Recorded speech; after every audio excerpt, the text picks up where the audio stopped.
Hello viewers, welcome to Textial. This is my second video in a series to learn Android with Textial. In the last video I basically created a very simple application and tried to run it in the emulator. So this video is going to be very important as I am going to discuss the structure of an Android project. So let's start. Here if we move to the Android here and click it, this drop down will be shown with multiple options. As you can see, the currently Android is selected. So if we need to discuss the structure of the project of an Android application, so we need to select project here. So after selecting project, it will be shown in this format. So this is the basic hierarchy of any Android project. So I'm going to discuss the main directories that we mostly uh, use and we mostly interact with these directories. I may be skipping some directories, but I will be focusing the main directories which every new beginner should know about. So if you can see here, uh, within Android with the text, this is the root directory. Within this directory, this is the app. Basically it contains all the things related to the application. So within the app, this build is related to when you will be building or creating your application APK file, or you are running the application with an emulator or any device. So this is related to that stuff while building that application. So if your application contains any libraries, you can place those libraries within the libs directory. So this is very important. This is the basically source directory, src. It will be containing the source of your project, and it further consists of these subdirectories. So in these subdirectories, this basically Android test, mostly we use this when we write the unit test cases, so we can skip this for now. This is also related to the test. The main one is the main directory here. So within the main directory there is a subdirectory which is Java, which can contain our source code related to Java, or it may be a Kotlin, as we are using Kotlin, so it may also include the Kotlin files. So this is related to our uh, source code. So within this Java directory, this directory basically represent our package name com.textial.apps.android with textial.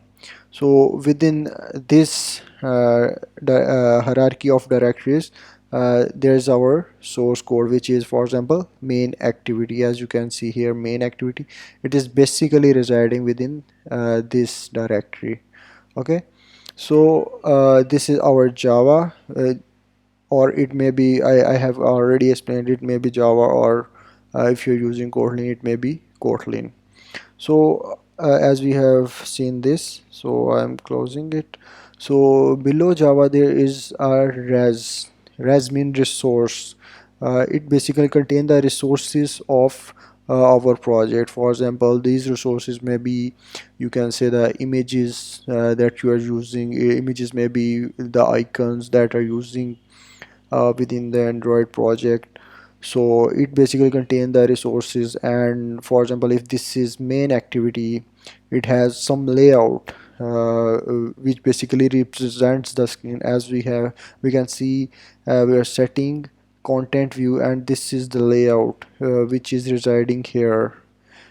R dot layout, R main resources, layout main this layout directory, and activity main within this activity main.xml file.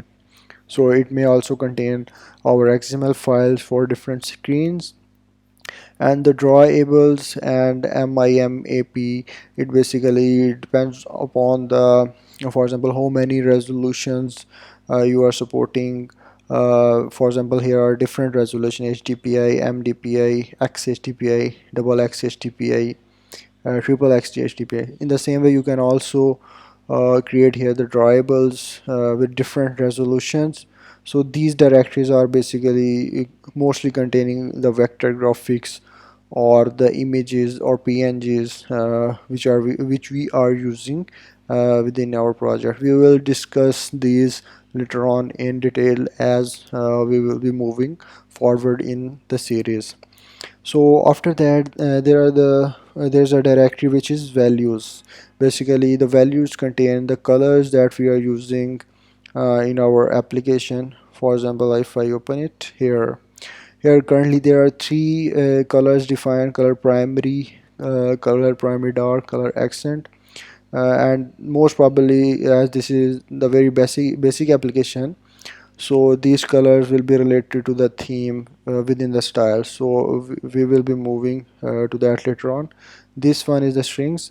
So string file basically contains all the string that we are using within our Android project. For example, currently we are only using uh, app underscore name, which is used in to basically name our application.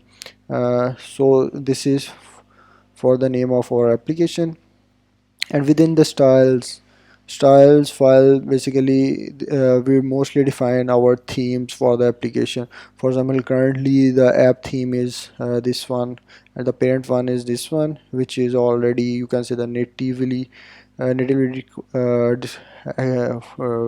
can say defined for the Android. So we have selected this one, and these are the colors basically that we are using. If we control click it, we are going to the colors.